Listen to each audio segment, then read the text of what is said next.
नमस्कार, मैं Swati Kulkarni, fund manager. आज UTI master share unit scheme के बारे में आपसे बातचीत करना चाहती हूँ। ये फंड लार्ज कैप होने के कारण इसमें 87% लार्ज कैप कंपनीज में इन्वेस्टेड है, 12% हमने quality mid and small cap में इन्वेस्ट किया है और 1% या लगभग कैश पोजीशन इस समय फंड में है। निवेश प्रक्रिया में कोई भी बदलाव नहीं किए गए हैं। हम लगातार कैश फ्लो बनाने वाले कंपनियों को इसलिए पसंद करते हैं क्योंकि ये कंपनी अपने ग्रोइंग ऑपरेशंस को एक सशक्त कैपिटल स्ट्रक्चर से या बिना ज़्यादा लोन उठाते हुए सपोर्ट कर सकती है और इनको आगे जाके अपने बिजनेस में रीइन्वेस्ट करके फ्यूचर ग्रोथ के लिए भी ये कैश फ्लो की मदद होती है। दूसरी बात ये है कि जो कंपनी अपने लगाए हुए कैपिटल पे अगर जो कॉस्ट ऑफ कैपिटल से ज़्यादा रिटर्न कमा रही हो, तो ऐसे कंपनी शेयर होल्डर्स के लिए एक लंबे समय तक कैपिटल एप्रिसिएशन का पोटेंशियल भी रखती है। सो मास्टर शेयर ऐसे कंपनियों में से चुनिंदा कंपनी को जिनके पास कॉम्पिटिटिव एडवांटेजेस भी हो, जिसके चलते इनको प्राइसिंग पावर या कॉस्ट एडवांटेज मिलता है और प्रॉफिटेबिलिटी का फोकस जो है वो बरकरार रखने में इसकी सहायता होती है, ऐसे कंपनियों में इन्वेस्ट करता है। जैसे non cyclical steady growing companies हैं, वैसे ही साइक्लिकल कंपनी में भी कॉम्पिटिटिव एडवांटेजेस का फिल्टर लगाने के कारण हमको एक विश्वास रहता है कि खराब साइकिल में भी इनको हम इन्वेस्ट कर सकते हैं या इनमें इन्वेस्टेड रह सकते हैं, क्योंकि अक्सर ये देखा गया है कि ऐसे कंपनियां जब साइकिल अच्छा करने लगता है तब इनके रिटर्न रेशोज, प्रॉफिटेबिलिटी तो इम्प्रूव होती है लेकिन वैल्यूएशन भी अच्छा इम्प्रूव होने लगता है। तो in addition to the competitive advantages, master share focus करता है कि हम अंडरलाइंग ग्रोथ जो है अर्निंग्स की, उसको कितना दाम देना उचित रहेगा, जैसे कि इसको growth at reasonable price investment approach कहा जाता है।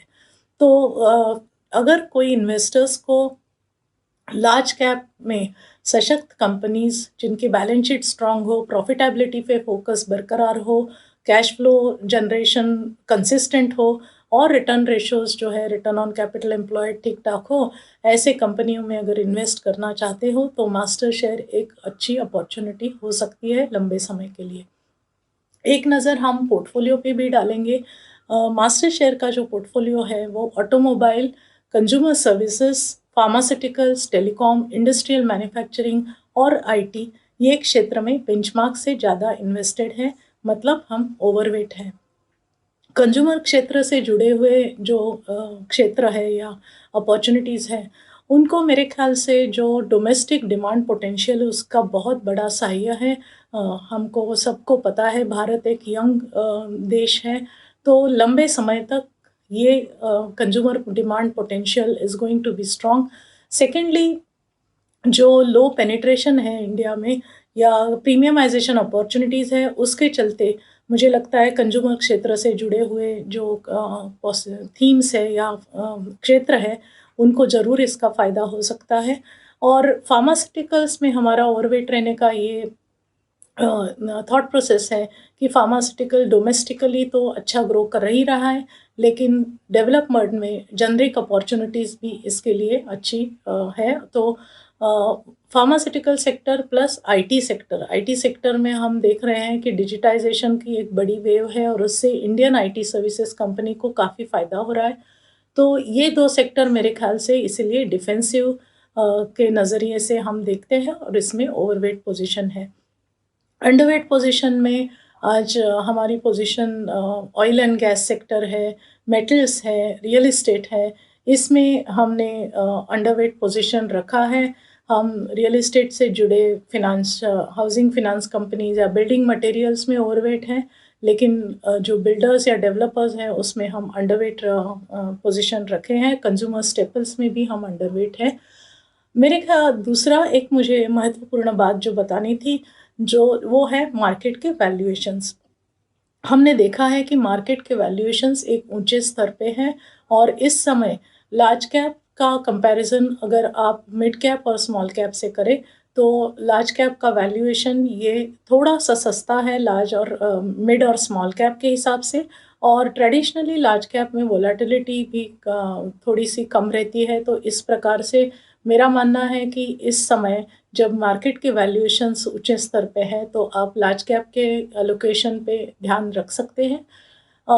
हमारी ये स्टडीज़ या हमारा ये अंदाज़ है कि बैंकिंग क्षेत्र या ऑटोमोबाइल में वैल्यू उभर आ रही है। ये क्षेत्र में काफ़ी स्लो ग्रोथ देखी है पिछले कई साल में।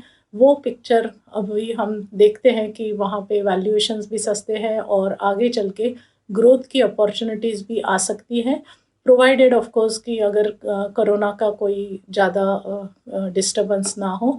तो ये क्षेत्र में हम आगे चल के पॉज़िटिव हो रहे हैं, और यहाँ पे हम आप देख सकते हो कि निवेश कहीं बढ़ सकता है। तो दोस्तों, ये यूटीआई कनेक्ट के लिए हम यहाँ रुक जाते हैं। फिर मिलेंगे। धन्यवाद।